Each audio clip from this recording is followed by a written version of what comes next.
Every person in that ballroom heard it. The laughter started at the back table, sharp, bright, the kind that carries across a room without trying. Then it spread. Gianna was standing right there in her white lace dress, champagne she hadn't touched in her hand, and she could feel every set of eyes on her face. Carter was beside her, smiling at something his mother had just said. He wasn't looking at Gianna. He never looked at Gianna in these rooms. She held still, jaw tight, eyes straight ahead. What none of them knew, not Carter, not Diane, not a single person holding a champagne flute in the Whitfield ballroom that night, was that 3 days ago, in a lawyer's office in Boston, everything had already changed. Gianna knew it. She was just waiting for the right moment to let it arrive. My name is Reese Calloway. I grew up 2 houses down from Carter Whitfield on Edgewater Lane in Greenwich, Connecticut. And I want to tell you right now that I am not proud of everything I'm about to say. I'm telling this story because it needs to be told, and because I was there for all of it, and because some things you witness don't leave you alone until you say them out loud. Carter and I were never romantic. We were childhood friends the way kids in Greenwich are sometimes childhood friends, thrown together by geography and parents who belonged to the same club, the same church, the same rotating dinner party circuit. We'd known each other since we were 7 years old. By the time we were adults, it was the kind of friendship that runs on history more than anything else, comfortable, unexamined. The kind where you stop questioning whether you'd choose each other now if you were meeting for the first time. I met Gianna Ferraro at Carter's birthday dinner about 2 years before the gala. He'd brought her to a restaurant in Midtown, 12 of us around a long table, the usual crowd. I noticed her immediately, which isn't something I say easily. It wasn't how she looked, though she was striking. Dark hair, dark eyes, the kind of face that doesn't need much work. It was the way she sat, straight-backed, easy, completely present, not performing for anyone, not scanning the table for the most important person to talk to. She was talking to Carter's college roommate about construction materials. Genuinely. The roommate, who was an architect, had made some offhand comment about concrete, and Gianna had leaned in and said, "My father's been pouring foundations in Boston for 30 years. You want to know something interesting about how the North End was actually built?" And then she just told him. And the architect was nodding and asking follow-up questions, and you could see he hadn't expected that. And he liked it. I liked it too. I slid into the seat next to her when it opened up. "You know a lot about concrete," I said. "My father's Vincent Ferraro," she said, like that explained everything. And then, reading my face, "He runs a construction company in Boston, has since before I was born. I grew up on job sites on weekends. Concrete, steel, brick. That's the dinner table at our house." "Carter mentioned your family is from the North End?" Something warm moved through her face. "Born and raised. My grandmother still lives there. Has the same apartment on Hanover Street she's had for 40 years. Nonna Rosa." She smiled. "She makes braciole on Sunday that will make you reconsider every life decision you've ever made." I laughed, real laughter, the kind that surprised me. That was my first impression of Gianna Ferraro. Direct, warm, completely herself. The kind of person who makes a room feel more real just by being in it. Diane Whitfield's first impression was different. I should explain the Whitfields to you, because they matter to this story in a very particular way. The family had been in Greenwich for 4 generations. Old money, not flashy, not loud, the kind that announces itself through what it doesn't need to show. The Whitfield house on Edgewater Lane had original wide plank floors and wallpaper that hadn't been changed since the 70s, and that was the point. New money replaced things. Old money kept them.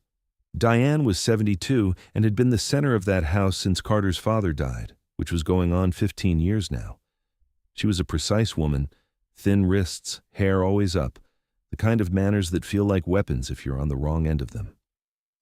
She ran the Whitfield Foundation, an arts philanthropy that held an annual gala every fall, the kind of event where a table cost more than most people's monthly rent.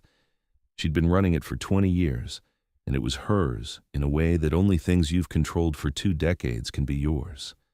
She was not cruel, exactly. I want to be fair to Diane because I knew her a long time. She was not the kind of woman who pulled wings off butterflies for fun.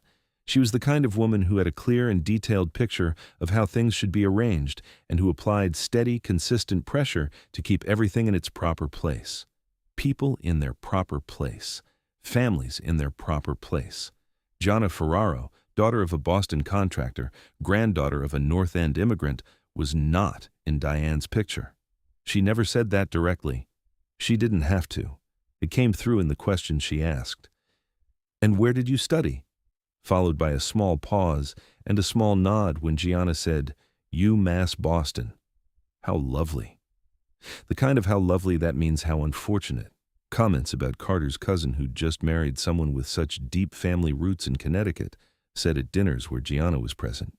Why, the way Diane introduced Gianna at her events, Carter's friend for the first 3 months, even after the relationship was serious, until Carter corrected her the 4th time, and she switched to Carter's girlfriend with the same inflection she might use for Carter's dentist. Carter saw some of it, not all of it. Men like Carter are very good at not seeing things that would require them to do something uncomfortable. Gianna saw all of it. She told me once, early on a walk through Riverside Park one afternoon. "Your friend's mother has been trying to make me feel like a guest in my own relationship since the day we met." "I know," I said. "I'm sorry." "Don't be sorry," she said. "I've been the wrong kind of person in the wrong kind of room my whole life." She kicked a stone off the path. I know how to stand in it." I believed her. What I didn't know yet, what none of us knew, was exactly how long she'd been standing in things, and what she'd built up behind all that stillness. Carter proposed on a Thursday evening in early spring. He took her to dinner at a quiet restaurant in Boston's Back Bay, just the two of them, and he got down on one knee between the appetizer and the main course. She said yes. He called his mother from the car afterward. I heard about Diane's response secondhand, from Carter, who told me with the particular careful tone of a man editing information he knows is going to land badly. "She said she needs some time to process," he said. "Process," I repeated. "She just needs to get used to the idea." "Carter, how long have they known each other?" He was quiet. 16 months, I said. "How long does she need?" "She'll come around," he said. He stopped. "It's a big change." "It's not a change to Diane," I said. "It's a disappointment." He didn't answer. That was its own kind of answer. The engagement was 9 months long. During those 9 months, Diane did not come around. She attended the engagement dinner with perfect manners and a smile that never reached her eyes. She took Gianna to lunch twice, both times at the club, both times with 2 of her closest friends present, which meant it was never really lunch, it was an audience. She gave input on the wedding venue, the flowers, the seating chart, all of it unsolicited, all of it with the quiet confidence of a woman who assumed her input would be followed. Gianna listened, said thank you, did exactly what she and Carter had already decided. Every time. The wedding was in September. Small, intentional, beautiful. The reception was at a restored barn venue in Litchfield County that Gianna had found herself. The food was catered by a North End restaurant, real Italian food, the kind that makes people put down their champagne to eat properly. Braised short rib, handmade gnocchi, a dessert table with cannoli flown in from Mike's Pastry on Hanover Street. Nonna Rosa sat at the front table in a blue dress she'd had for 30 years and looked at the room like she'd built it herself. Diane sat at the family table and ate the gnocchi without commenting on it. I danced with Gianna twice that night. She was lighter than I expected. Not happy light, free light. The kind of free that comes from deciding something and meaning it. "You look like you know something," I told her. She laughed. "I always know something," she said. I thought she was joking. The first year of the marriage was fine. The way things are fine when one person is working very hard to make them fine, and the other person doesn't notice the work. Carter traveled for his firm, commercial real estate, mostly deals in New York and Boston. And Gianna kept her job at an urban planning consultancy in Hartford, driving in 3 days a week and working from their Greenwich house the other 2. She'd built a good career for herself. Presentations to city councils, zoning analysis, community development projects that actually got built. She was good at it, the kind of good that comes from caring about the outcome rather than the credit. But the Greenwich life was a separate thing from all of that. The Greenwich life was Diane's dinner parties and the club and the particular social weather of a town where everyone had known everyone for generations, and newcomers were evaluated slowly and quietly against criteria that were never written down anywhere. Gianna moved through it the way she moved through everything, straight-backed, direct, present. She learned people's names and their children's names and what they cared about. She brought wine to dinners. She followed up on things people had mentioned in passing, the kind of follow-up that makes people feel remembered. It didn't help. Not with Diane's circle. They'd already decided what Gianna was, and no amount of remembered details was going to move that needle. I watched it, and I'm not proud of how long it took me to say something. The friendship between Gianna and me built slowly, the way real ones do. It started with practical things.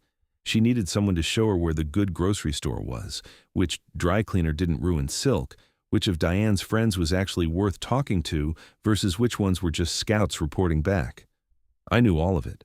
I'd grown up in this town. I gave her the map freely, and she accepted it without making me feel like a charity project, which I appreciated more than I said. By the first winter, we were having coffee on Tuesday mornings at a place in town that Diane didn't go to, and the coffee was turning into 2 hours, and the 2 hours were turning into the kind of conversations I hadn't had with anyone in a while. Gianna talked about her family the way people talk about something they love and take seriously in equal measure. Her father, Vincent, broad-shouldered, a loud laugh, the kind of man who fixes things with his hands and considers it a moral position. Her mother, Carmela, who taught elementary school for 31 years and made a Sunday gravy every single week of Gianna's childhood without exception. Her brother, Marco, 2 years younger, who'd gone into the family business and was now running most of the project management, and Nonna Rosa. Nonna Rosa came up constantly. She came over from Naples when she was 19, Gianna told me one Tuesday. Alone, didn't speak English, had an address in her pocket for a cousin she'd never met. She wrapped both hands around her coffee cup. The cousin wasn't even there when she arrived. Wrong address or he'd moved. Nobody's ever been clear. She knocked on the neighbor's door, and they fed her dinner and let her sleep on their couch, and the next morning she found work cleaning offices downtown. What happened to the cousin? She found him eventually, 3 streets over. Gianna smiled. They never got along. She always said he was too cautious. A pause. Nonna Rosa was not cautious. What was she? Gianna thought about it. She was the kind of person who believed that the point of getting through hard things was to be useful afterward, like the hard thing wasn't the destination. It was just the road. She looked at her coffee. She used to say, non sprecare quello che hai imparato. Don't waste what you've learned.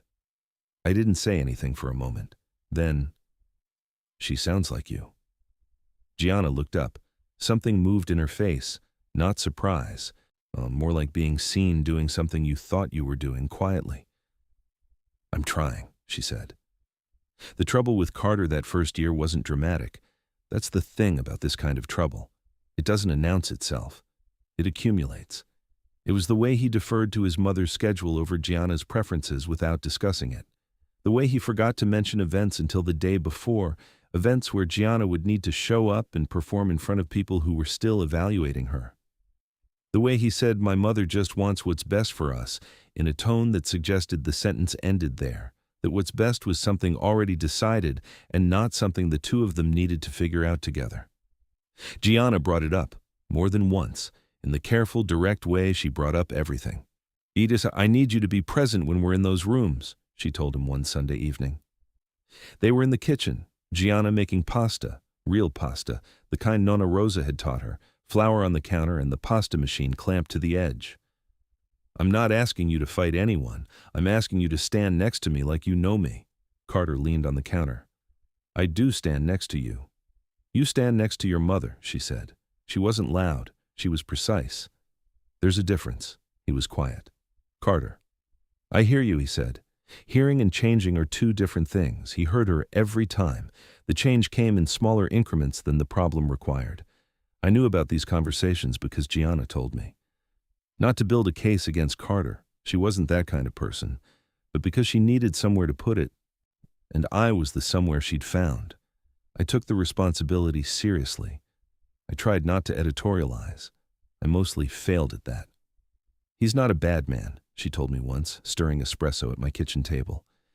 He grew up in a house where his mother's version of reality was the only version anyone operated on.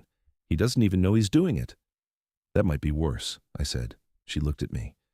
Yeah, she said quietly. It might be. About 14 months into the marriage, I noticed something shift in Gianna. Not a bad shift, something quieter, more interior. She started going to Boston more often, once a month, then twice. She said it was family, which it was, but there was something purposeful about the trips that felt like more than Sunday gravy at Carmela's table. She started making calls from her car, long ones. But I'd see her in the driveway when I walked past in the evenings, just sitting there with the engine off, phone to her ear. I didn't ask. It wasn't my business. She visited Nonna Rosa more than she ever had before. She told me Rosa was getting older, 91 now, still sharp but slowing down. Still in the Hanover Street apartment with the same furniture and the same smell of anise cookies and strong coffee and something floral underneath that Gianna said had been there her whole life and she couldn't identify it, and she'd stopped trying. We've been talking more, Gianna told me. Me and Nonna really talking about the family, about history, about what she built. A pause. About what she wants to do with it. I waited. She never spent money, Gianna said. You know that thing people say about Depression-era grandparents? Rosa lived through the actual Depression, but it wasn't just that. She was strategic. She put money away, every extra dollar her whole life. Gianna looked at her hands. I always knew the family had more than it looked like from the outside. My father lives modestly. The company is profitable, but not flashy. We're not flashy people. How much more? I asked. Gianna looked at me. Something behind her eyes was very still. More than anyone in Greenwich would expect, she said. She didn't say more than that. Not that day. But I heard it, the thing underneath the words, the shape of something coming. The call came on a Wednesday morning in late October. I know because Gianna texted me that afternoon. Just, can you come over tonight? No punctuation she didn't need. That was her way. I brought wine. She was in the kitchen when I let myself in, not cooking, just sitting at the island with her hands flat on the marble and a manila envelope in front of her. The envelope had a return address from a law firm in Boston's financial district. I sat across from her. She looked up. Her eyes were dry. She looked like someone who had just run a very long calculation and arrived at the number she'd expected, but the number was still a number. Nonna Rosa passed this morning, she said. I reached across the table and put my hand over hers. We sat like that for a while. Then she said, the lawyer called an hour ago. She'd been updating her estate documents for the past 2 years, quietly, very quietly. Gianna looked at the envelope. Nonna Rosa was the silent founding partner of Ferraro Group Construction, not my father, Rosa. She put in the original capital 58 years ago when she was 33 years old. She structured it so that her name didn't appear on the front-facing documents. She said, her voice caught once, she got it back. She said she didn't want people treating her differently. I stared at her. She owned 40% of the company, Gianna said, which is currently valued. She stopped, pressed her lips together. It's a significant number, Reese. How significant? Gianna opened the envelope, slid a single page across the marble toward me. I read the number. I put the paper down. Gianna, I said. There's a gala in 3 weeks, she said. The Whitfield Foundation gala. She looked at me. I need you to be there. My stomach dropped slightly, not from fear, or from the particular feeling of standing at the edge of something large and inevitable and knowing it was already in motion. What's happening at the gala? I asked. She folded her hands on the marble. Justice, she said simply. The 3 weeks between Nonna Rosa's passing and the Whitfield Foundation gala were the quietest I'd ever seen Gianna. Not sad quiet, focused quiet, the kind of quiet that has a direction. She flew to Boston twice, met with the lawyers at the financial district firm, a partner named Harold Voss, who'd handled Rosa's estate documents for years and who, Gianna told me, had the energy of a man who had been waiting a very long time to open a very specific door. She met with her father, Vincent, who already knew most of it. He'd known Rosa was a founding partner. He'd just never known the full picture of what that meant on paper. He sat in the lawyer's office and looked at the numbers, and then looked at the ceiling for a long time without speaking. He cried, Gianna told me. Not sad, just overwhelmed. He kept saying, "Mama, come hai fatto. How did you do it, Mom?" over and over. How did she do it? I asked. 40 years of showing up, Gianna said, $1 at a time. She said it plainly, no drama, like it was simply the most obvious truth in the world and she was just reporting it. She also, during those 3 weeks, made exactly 0 changes to her visible life. Same car, same coat, same Tuesday coffee with me. She went to a dinner at Diane's house the week before the gala and sat at that table and listened to Diane talk about the upcoming event, who was coming, being what the silent auction featured, how she'd personally selected the centerpieces, and Gianna asked appropriate questions and complimented the osso buco and came home and texted me one word. Soon. Carter didn't know. I want to be careful here because Carter is not a villain in this story. He's something more complicated, and in some ways sadder than a villain. He was a man who loved his wife in the limited way he'd been taught to love things, within the boundaries his mother had drawn, inside the version of the world she'd handed him. He wasn't performing. That was just the shape of his love. It had edges where it should have been open. He knew about Rosa's passing.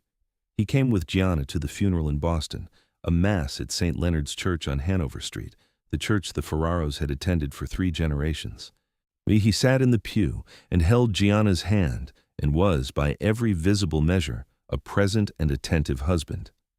What he didn't do when the service ended and the reception moved to her parents' house on Prince Street was stay long enough to understand what he was surrounded by. Because that house that afternoon was full of people. Not just family. The North End had turned out.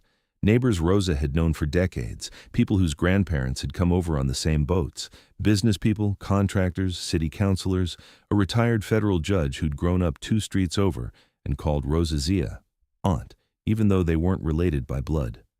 The room smelled like braciole and red wine, and the particular warmth of 100 people who had known each other their whole lives and knew exactly why they were there. Carter shook hands and made polite conversation for 45 minutes. Then he checked his phone once and said he had a work call he couldn't push. Gianna walked him to the door. She was calm. She kissed him on the cheek. She went back inside.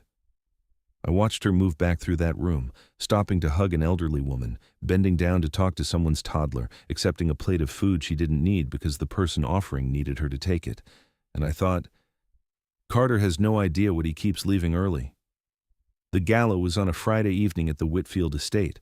They did it on the property every year, a massive tent structure on the back lawn, strung with white lights, round tables for 200 guests, the kind of event that looks effortless because someone spent 6 months making it look that way. Diane's signature. She'd been building it for 20 years, and every detail bore her mark.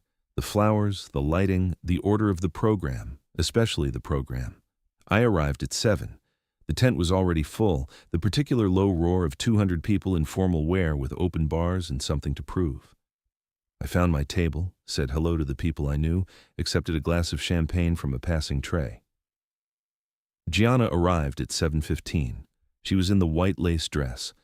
I remember it clearly. The collar, the way it sat on her shoulders, the small pearl earrings that had been Rosa's. She looked composed. She always looked composed in these rooms. But there was something underneath it tonight that I couldn't name immediately. Carter was at her side, blue pinstripe suit, already scanning the room for people he needed to talk to. He kissed Diane on the cheek at the entrance. Diane received it, then turned to Gianna. "You look lovely, dear," she said. "The particular dear that wasn't warm, the one that files you in a category." "Thank you, Diane," Gianna said. "The tent looks beautiful." Diane was already turning to the next arrival. The cruelty, when it came, was so smooth you almost missed it. It was during the cocktail hour, maybe 40 minutes in. Diane had gathered a cluster of her closest circle, 6 women, the inner ring of Greenwich's particular social architecture, women who had known each other for 30 years and operated as a single organism when it came to these assessments. I was on the edge of the group. Carter was 3 feet away, talking to someone from his firm. Diane was holding court about a renovation project, someone's beach house, on nothing relevant. and she pivoted without warning the way she always did, the conversational equivalent of pulling a rug. "Gianna, your family's in construction, isn't that right?" she said it warmly, presenting it as inclusion. The women in the circle turned to look. "My father's company, yes," Gianna said. "How wonderful. Local work? Residential?" The emphasis on local and residential was light enough that if you called it out, you'd sound oversensitive. That was the craft of it. "Commercial mostly," Gianna said. "Some residential. They've been building in Boston for about 60 years. 60 years, Diane smiled. "A family business. How sweet." She turned back to the circle. "There's something so charming about that, isn't there? Keeping things small and personal." She touched the arm of the woman next to her. "I was just saying to Barbara that we don't value craftsmanship the way we used to." The circle made the sounds of agreement. Barbara smiled. Someone's husband, listening from nearby, smiled too. And then one of them, a woman named Constance, Diane's oldest friend, whose cruelty was less precise than Diane's and therefore more visible, said, "Is that how you and Carter met? Through a project?" She said it the way you'd say, "Did the help let you in through the service entrance?" The circle laughed. Not all of them, but enough. The laugh that's not quite at you, but not quite not at you either. Carter's hand tightened on his champagne glass. He heard it. I saw him hear it. He looked at the conversation for exactly 1 second. Then he looked back at his colleague and kept talking. Gianna stood there, arms wrapped around herself, chin level, eyes straight ahead. I watched her face and I recognized it. Not humiliation, not defeat. Something older and more controlled than that. The face of a woman who has been told her whole life that she's in the wrong room and has spent her whole life deciding that the room's opinion of her is not the final word. My chest felt tight. I started to move toward her. Her eyes found mine, the smallest shake of her head. Not yet. I stopped. The program started at 8:30. The tables filled. The dinner plates were cleared. The foundation's executive director, a man named Philip Greer, who'd been with the organization for 12 years, took the podium to run through the evening's agenda. Annual report highlights, silent auction results, the keynote presentation about that year's grant recipients. Diane was scheduled to speak last, as always, for her gala, her closing remarks. But first, Philip announced a special addition to the evening's program. An estate acknowledgement. It was unusual. He said this himself. This is somewhat unusual for our format, but the circumstances warranted it. Gianna, seated next to Carter at the family-adjacent table, looked at her water glass. Her jaw was still. Her hands were in her lap. Carter leaned over and whispered something to her. She turned and gave him a small smile. He'd missed it entirely. He thought she was okay. He always thought she was okay. Philip cleared his throat. "Earlier this fall," he said, "the Whitfield Foundation received notification from the estate of Rosa Maria Ferraro of Boston, Massachusetts, regarding a bequest that, I'll be direct, none of us anticipated." The room went still. Diane, at the head table, had gone very straight in her chair.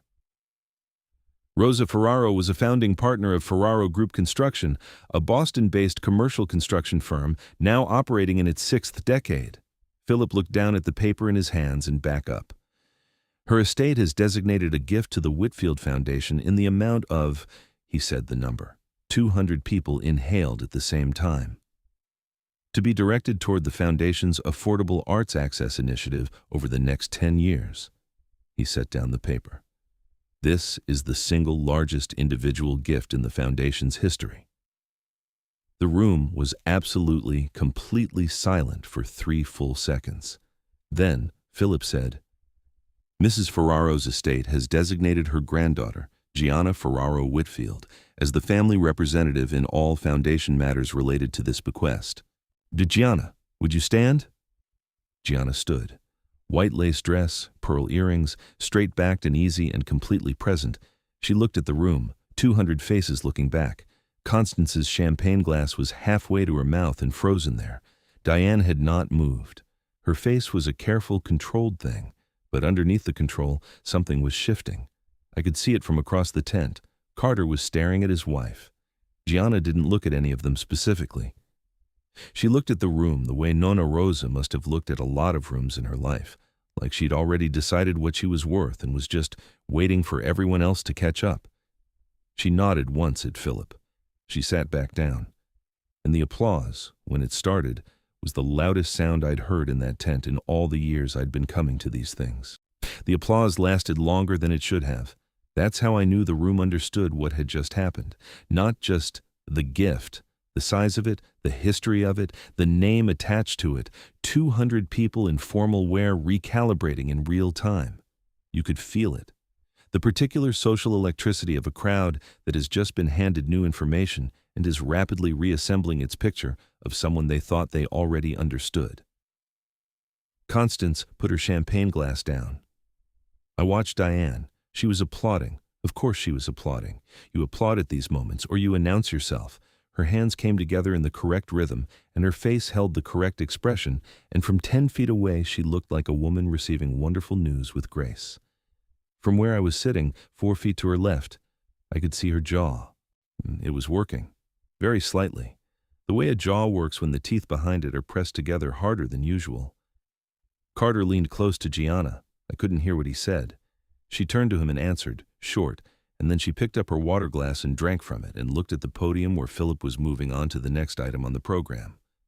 Her profile was completely still. The program ran another 40 minutes. Grant recipients were acknowledged. The silent auction winners were announced. A teenage violinist from the Foundation's youth program played 2 pieces that were genuinely beautiful and got a standing ovation that felt real rather than obligatory. Then, Philip introduced Diane for the closing remarks. Diane walked to the podium the way she always did, measured, certain, the walk of a woman who had never once in her adult life questioned her right to be in front of a room. She adjusted the microphone. She looked out at 200 faces. She thanked everyone. She thanked the staff, the donors, the grant recipients. She talked about the Foundation's mission in the careful, polished language she'd refined over 20 years. She was good at it. I'll give her that. Whatever else Diane Whitfield was, she knew how to hold a room. Then she paused. This evening held a surprise, she said. A remarkable one. She looked toward the table where Gianna sat. Our family has been humbled by the generosity of the Ferraro estate, by Rosa Ferraro's extraordinary vision. She paused again, the pause of someone choosing words with precision. We are grateful. Grateful. The word landed flat. Not because it was wrong, it was the correct word, but because gratitude from Diane always had the quality of something issued rather than felt. A receipt, not a response. She moved on to her closing. The applause at the end was warm. It was always warm for Diane. She'd built too much goodwill over too many years for one evening to shift it dramatically. But something had shifted.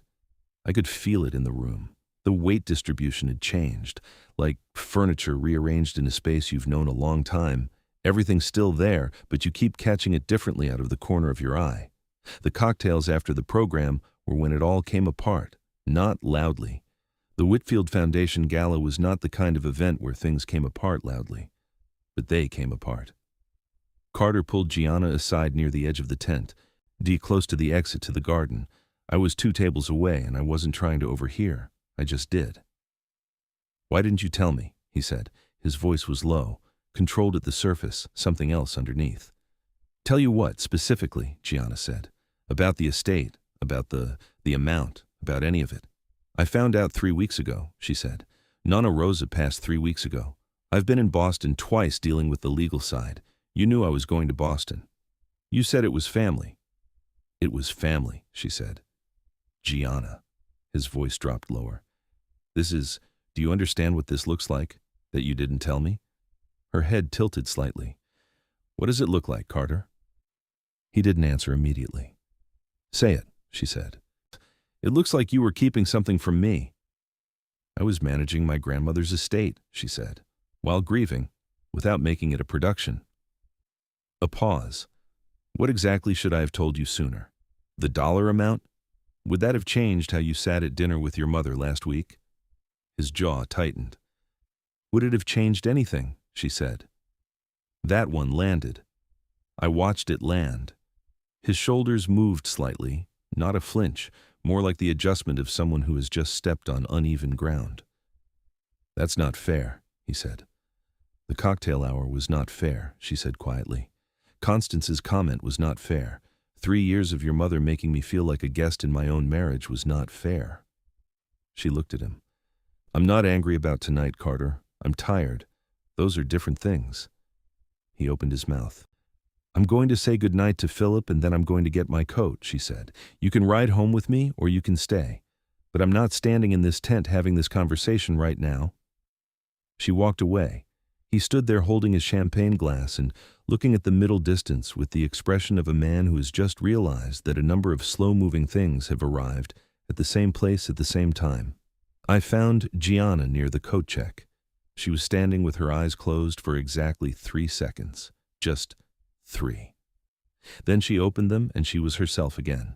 Present, composed, ready. You okay? I said. No, she said simply, but I will be. That was Gianna. No performance, no. I'm fine when she wasn't fine. Just the honest answer followed immediately by the forward-looking one.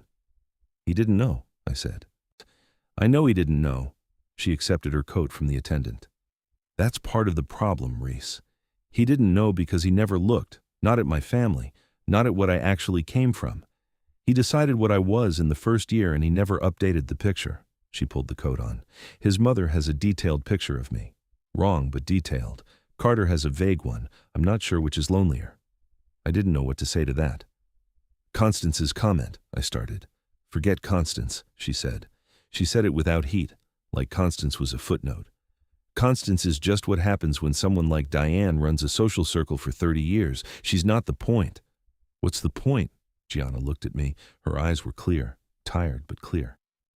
The point is that I've been in this marriage for 3 years, asking Carter to see me, she said. Really see me. Not the version his mother handed him. Me. She pressed her lips together once.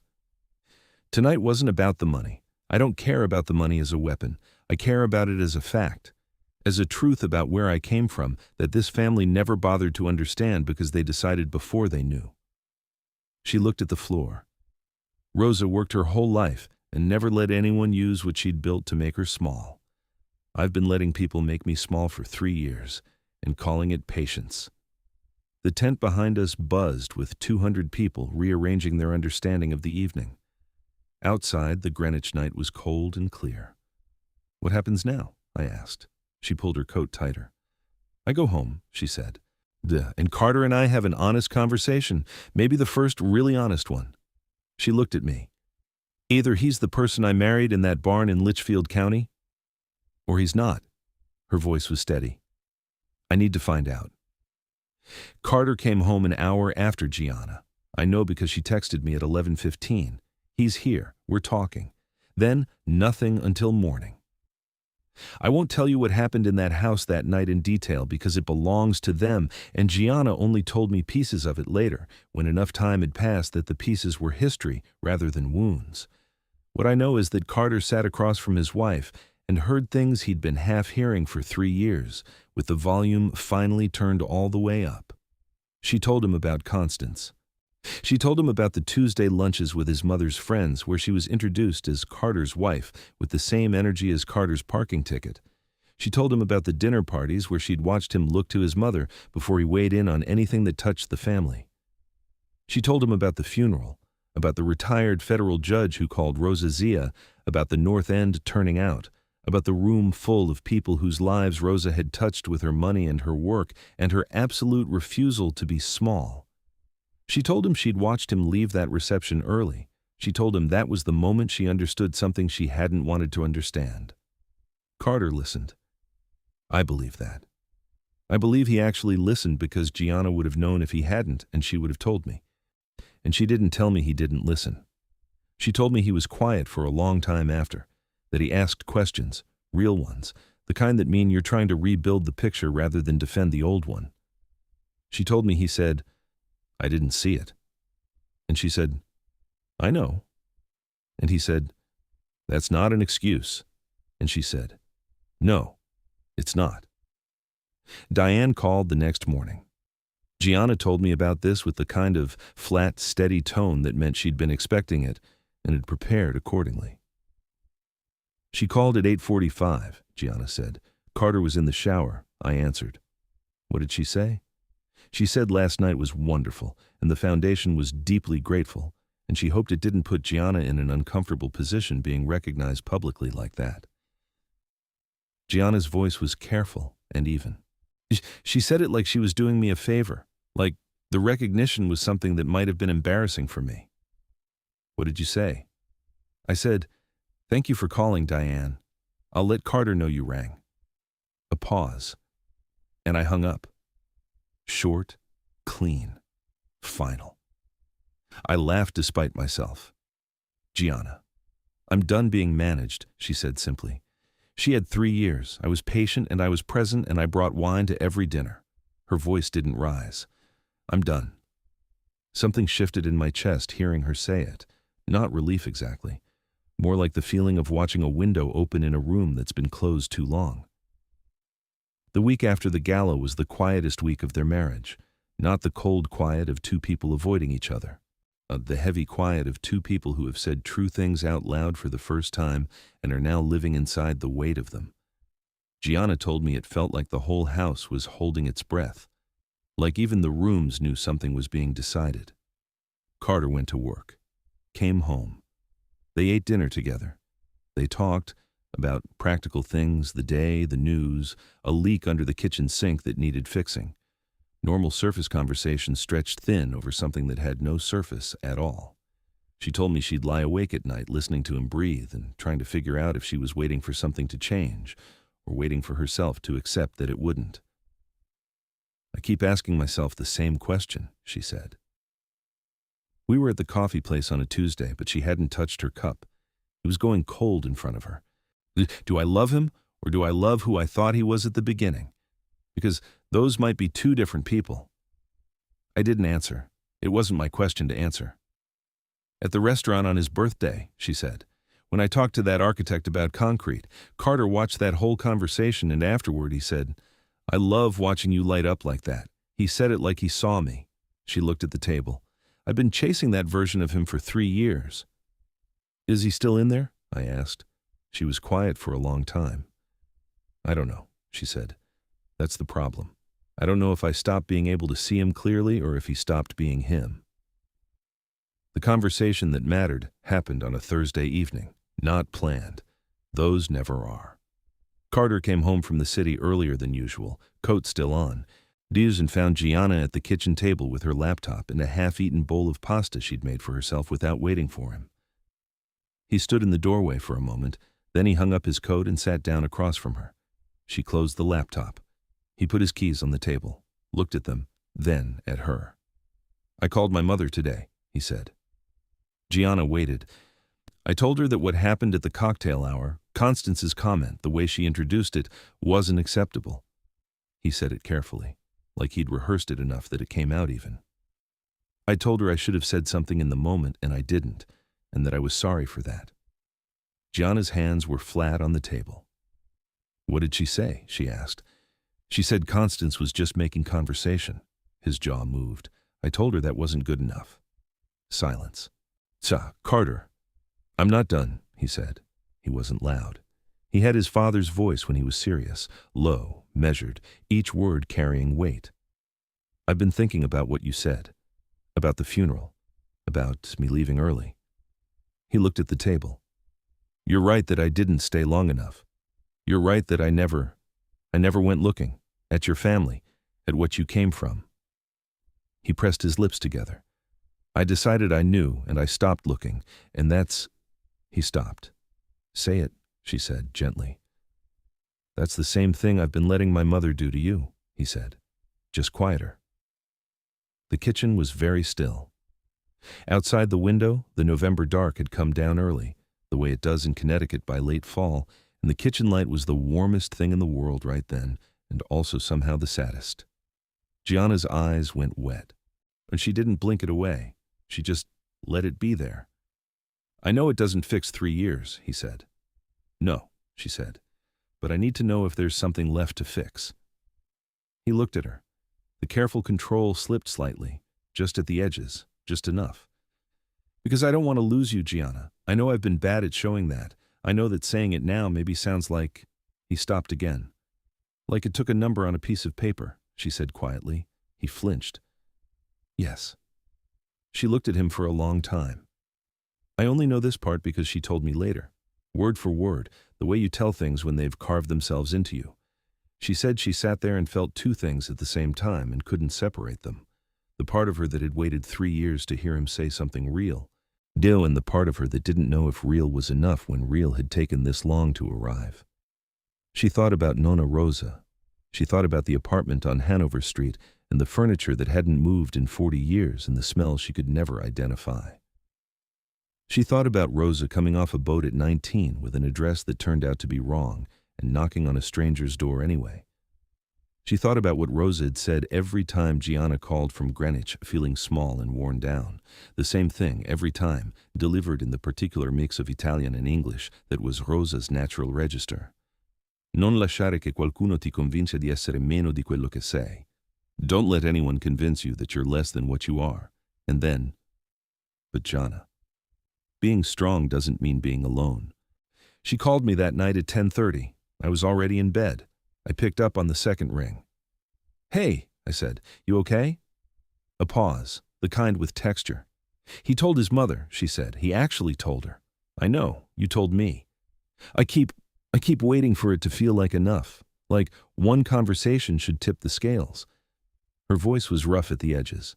Why doesn't it feel like enough? Because it's one conversation, I said. After 3 years. Yes. That's not a reason to end it, I said carefully, but it's also not a reason to pretend it fixes everything. She was quiet. Gianna, what do you actually want? The question sat in the phone line between us. I want my Tuesday mornings back, she said. Her voice dropped. I want to cook Sunday gravy in my own kitchen without feeling like I'm doing something foreign. Now I want to bring my father to dinner and have Carter sit with him for 3 hours and actually listen to him talk about foundations and steel frames. She stopped. I want to be known, properly known, not managed or assessed or tolerated. A breath. I want what I thought I was signing up for. Is that still possible? I asked. Another long silence. I don't know, she said. But I think I need to find out, not for him, for me. Because if I walk away without knowing, if I decide it's over based on who he's been without giving him a real chance to be who he might be. She stopped. That's not who I am either. I heard her breathe. Rosa stayed in that apartment for 40 years, she said. Not because she couldn't leave, because she'd decided it was worth staying for. A pause. I'm not saying I'm staying. I'm saying I need to know if it's worth staying for. That's fair, I said. Is it? She sounded genuinely unsure. Yes, I said, that's exactly fair. She went to Boston the following weekend. Alone. Not to meet lawyers this time. She went to Prince Street to her parents' house, and she sat in her mother Carmela's kitchen while Carmela made Sunday gravy, the smell of it filling every room, tomatoes and garlic and basil, and the particular low sound of a pot that's been going since morning. And she talked. Not about Carter specifically, about herself, about who she'd been in the marriage versus who she was, about the quiet shrinking that happens so gradually you don't notice until one day you're looking at a version of yourself that's smaller than the original and you can't identify exactly when it happened. Carmela listened. Carmela was a woman who had taught other people's children for 31 years and had a specific gift for listening that went beyond patience into something more active. She didn't offer opinions. She asked questions that opened things rather than closed them. At the end of it, she reached across the table and put her hand on Gianna's and said, in the direct way of Italian-American mothers who have decided the moment calls for directness, Cara, are you happy? Gianna opened her mouth. Nothing came out for a moment. Then, not yet, she said, but I think I could be. Carmela nodded, squeezed her hand once, got up and stirred the gravy. Vincent knocked on the kitchen doorframe an hour later. He was in his work clothes still. He'd come from a job site, sawdust on his jacket, hands that had been building things for 30 years. He looked at Gianna for a moment the way fathers look when they've already heard enough through walls to understand but are waiting to be invited in. You staying for dinner? He said. Yeah, Pop, she said. He nodded, went to the cabinet and got himself a glass and poured from the bottle of Chianti on the counter and sat down at the table. "That husband of yours," he said. "Dad?" "I'm not saying anything bad," he said, holding up one hand. "I'm asking a question." He looked at her. "Does he know what he's got?" Gianna looked at her father, at the hands on the table, the calloused palms, the man who had driven her to job sites on Saturdays and taught her what concrete could bear and what it couldn't. "He's starting to," she said. Vincent turned his glass once on the table, turned it back. "Starting to is different from knowing," he said. "Yes," she said. "I know." He looked at her for a long beat. Then he nodded, once, the way he nodded when something had been said that didn't need adding to. They sat in the kitchen while the gravy finished and the Sunday light came through the window at its low November angle, and the house smelled like everything she had come from and chosen and never stopped being. She drove back to Greenwich that evening with both windows cracked, even though it was cold. She needed the air. She needed the road. She needed the feeling of moving toward something rather than waiting for something to move toward her. She texted me from the driveway when she got home, going in. "Wish me luck." I texted back, "You don't need it. 3 dots. Then, "I know, but still." She went inside. She walked in and Carter was already awake. That's what she told me. She'd expected him to be asleep. It was past 10, a Sunday. He was usually out by 9:30. But the kitchen light was on, and he was at the island with a cup of coffee gone cold, and the particular posture of someone who has been sitting with something for a while. He looked up when she came in. "How's your mom?" he said. "Good." She set her bag down. Sunday gravy. The whole house smelled like it. Something moved in his face, careful, wanting. "I've never had her gravy," he said. It wasn't a complaint. It wasn't an accusation. It was just a true thing said plainly, and the plainness of it was its own kind of arrival. He'd said it like a man who had finally noticed a door that had been in front of him for 3 years. Gianna looked at him for a moment. "She makes it every Sunday," she said. "Oh, she's been making it every Sunday since before I was born." "I know," he said. "You could come sometime." He looked at the counter. "I'd like that." 2 sentences. Nothing dramatic, but something in the room shifted, like a window that had been painted shut finally giving, just slightly, just enough to feel the air come through. They talked for 2 hours that night, not the managed, careful talk of 2 people protecting themselves, the other kind, the kind that costs something and builds something at the same time. Carter talked about his father. He didn't do this often. Gerald Whitfield had died when Carter was 24, and he was one of those men who kept grief in a specific location and didn't move it around. But that night, he talked about him, about how Gerald had been the one soft edge in a house full of hard ones, how he'd been the parent who showed up to things and asked real questions and made people feel seen, how Carter had watched him die slowly of a heart condition over 2 years and had come out the other side of it quieter and more like his mother than he'd meant to be. "I think I decided somewhere in there that caring too much was dangerous," he said, "that if you looked too close at things you loved, you'd just be setting yourself up." He looked at his coffee cup. "That's not an excuse. It's just what I did." Gianna listened. "I looked at you at that birthday dinner," he said.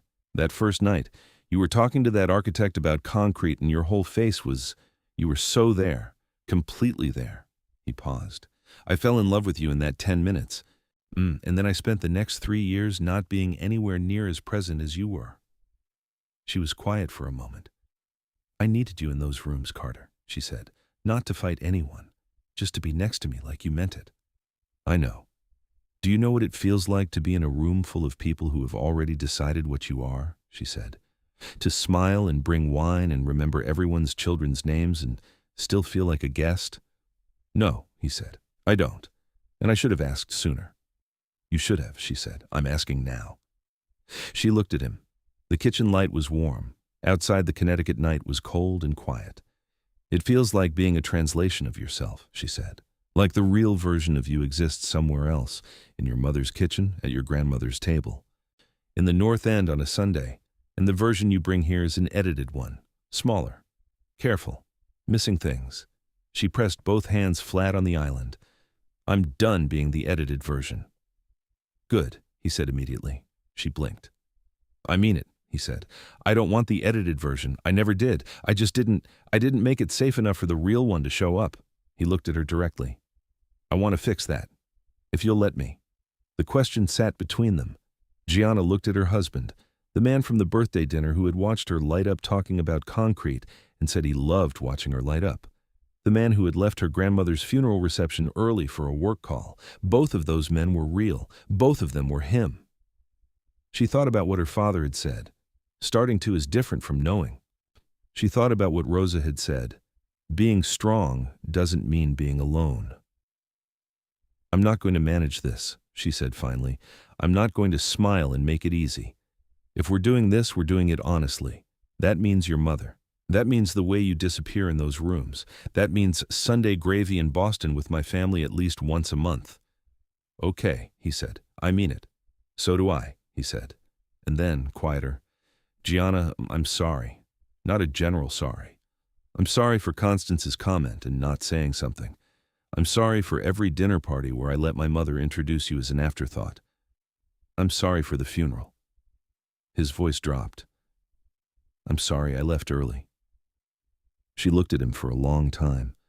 She reached across the island and put her hand over his. Okay, she said. Just that. Not forgiveness exactly, not the kind that pretends nothing happened. The kind that says, I see you trying. I'm going to see where this goes. The Diane situation took longer. Of course it did. These things always do when the person at the center of them has spent 7 decades arranging the world to their specifications. Carter was consistent in a way I don't think anyone, including Gianna, fully expected. He called his mother 3 times in the month after the gala. Direct conversations. Not aggressive, not cold, but clear. He told her that the dynamic at the foundation events needed to change, that Gianna was not a guest in the Whitfield family's life. She was part of it, and the difference needed to show in how she was treated by Diane's circle. He told her that the how lovely and the how sweet and the side comments about keeping things small and personal were over. Diane pushed back. The first call she gave him the routine, I've always welcomed Gianna. I don't know what you think you observed, Carter. I've worked very hard to include her. He didn't argue the point. He just said, this is what I need from you going forward, and repeated it and held it. The second call she tried the vulnerability version, her health, the stress of running the foundation, how hard she'd tried. He listened. He said he heard her. He said, this is still what I need. The third call she was quieter. Less strategy, more the actual woman underneath it. She asked him if he was happy. He said yes. She was quiet for a moment. She's not what I imagined for you, she said. I know, he said. She's better. I saw Diane at a holiday party 2 months after the gala. We ended up beside each other at the drinks table for about 4 minutes. Long enough. She looked the same, precise, composed. Navy dress, different from the gala, but the same energy. She asked after my work. I asked after the foundation. Normal conversation. Then she picked up her drink and said, without looking at me, Rosa Ferraro must have been quite a woman. From everything I've heard, I said. She nodded slowly. I looked into the company after the announcement. A pause. 60 years, started with nothing, built it into something significant and never once put her name on the front of it. She looked at her drink. There's a kind of discipline in that I understand. I didn't say anything. I may have underestimated where Gianna came from, she said. Precise and careful, the way Diane said everything. But underneath it, something real. The way there was sometimes something real underneath Diane if you stayed long enough to find it. Yes, I said. You did. She looked at me. A flicker of something. Not offense, more like a woman receiving accurate information and filing it correctly. She's good for him, Diane said. She is, I said.